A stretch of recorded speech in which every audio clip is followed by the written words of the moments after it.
Greetings and a warm welcome. How are we all feeling at the moment? Today's topic is on coping. And now a lot of us feel like we are not coping. A lot of us feel like we are drowning. And a lot of us feel like life is just rubbing us the wrong way.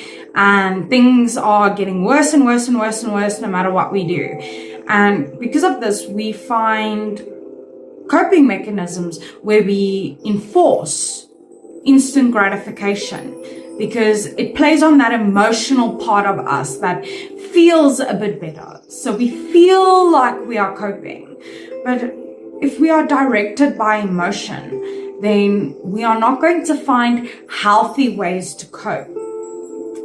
And there are so many different coping techniques that you can use, so many tools, so many ways of just separating yourself from life for a moment and just enveloping yourself in something you enjoy, something that brings you peace. And yes, it's difficult. Life is up and down. Life is all these weird and wonderful things that we don't understand necessarily or don't always know how to deal with. And we look for ways to cope, because if we are not coping, then we are declining. If we are not coping, then we are drowning. And there are so many different ways people cope, and there are so many different things that people use to cope. But if you're coping in a healthy way, then you can deal with challenges, you can grow in your resilience, and you can deal with difficulties. But if you're coping in an unhealthy way, then you're just looking for an escape. You're just looking for a way to avoid things. You are just looking for ways to avoid your emotions, what you're feeling, what the problem is. It's not a distraction, it's a detachment.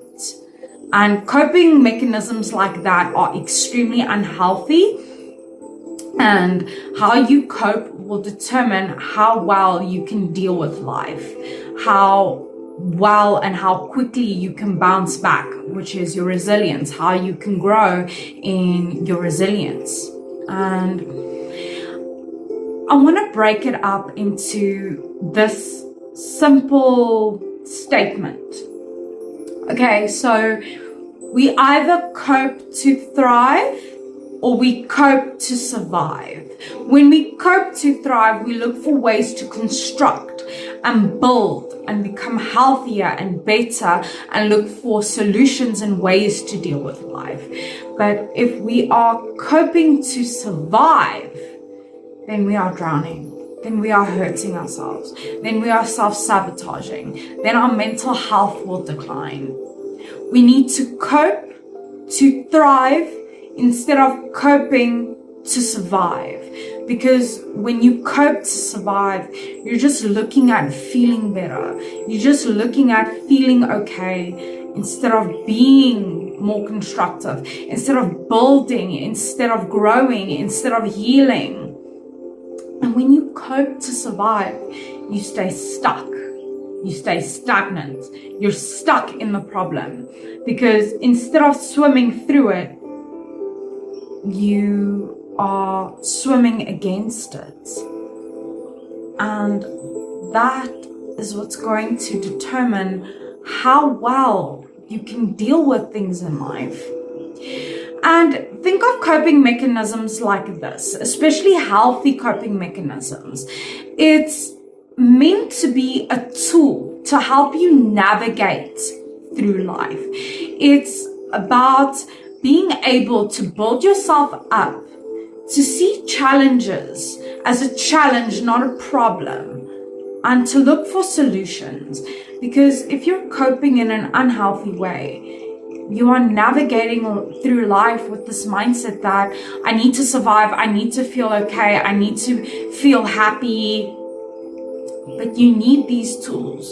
You need to be able to find a way where you can cope in a healthy way so you can navigate better through life, so that you are not blocked off by difficulties. And coping mechanisms can also include relaxation and distraction techniques.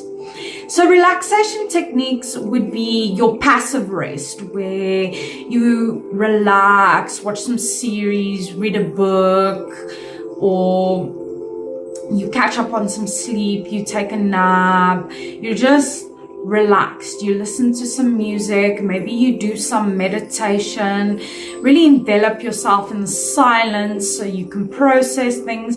And then your distraction techniques would be more like your active rest, such as being creative, going for a walk, and starting a new task, maybe starting a new hobby. So it's very important that you incorporate relaxation techniques and distraction techniques for you to be able to develop the tools that are needed to be able to cope in a healthy way. And remember, if we cannot cope, we drown in the chaos that is life. We lose our self-regulation. We become unstable. We become imbalanced. And we lose ourselves in the difficulties. We lose ourselves in the problems. And that's where we start coping to survive. That's where we start looking for instant gratification, to detach, to find pleasure. But if you are not coping, understand that you need to develop these tools, because if you are not coping to thrive, you are drowning. Even if you think you are coping well, but you are struggling in life. Life is very overwhelming. Life is erratic, difficult, confusing, frustrating, all of these magical, wonderful things. But you need to keep your head above water. You need to keep swimming, and you need to be able to wear that life jacket.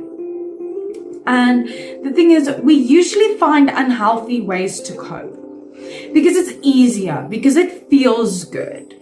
And that feeling good will leave you unfulfilled, because you just want to feel good all the time instead of dealing and processing and coping in healthy and constructive ways. And that brings me to my next point. Coping can either be constructive or destructive. You either build yourself from these tools, from these skills. You learn different ways of perceiving things. You maybe open up your mind a bit more.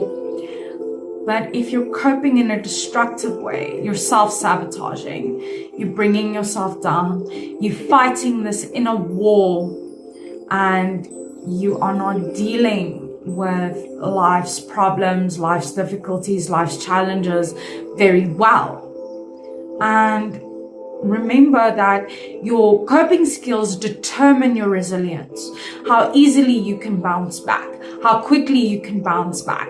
Because if you cope in a healthy way, it sets you up for dealing with challenges. But if you cope in an unhealthy way, you may struggle to bounce back or to exercise your resilience when things do go wrong.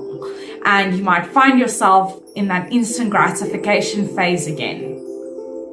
And remember, coping in a healthy way is self-managing. Coping is being able to regulate your emotions, to manage the self, to stabilize the self, to make sure that the self is not making decisions, permanent decisions that you will regret.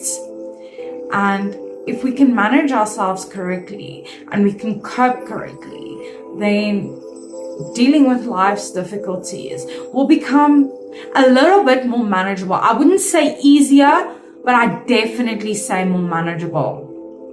And remember, when you're not coping with problems, you create more problems from that. And the more problems you create, the more overwhelmed you become. So you reinforce more problems and more problems and more problems until the initial problem doesn't matter anymore, because you have so many other problems now. So if you're coping in a healthy way, you are solution focused. But if you're coping in an unhealthy way, then you are attracting issues and conflicts and problems and difficulties. And Coping also has to do with how well we respond to life, how well we can deal with things, how we perceive things, our attitudes towards things. And it also has to do with the techniques that we use to push through circumstances. So remember, your coping is important for your functioning, your productivity, your growth, and your own sanity. Because if we're not coping to thrive, we're coping to survive. Don't drown. Don't let yourself drown. Just keep swimming and apply that life jacket. So remember, you are unique and valuable. Take care of that stunning person. Stay strong wherever you're from. You are worthy.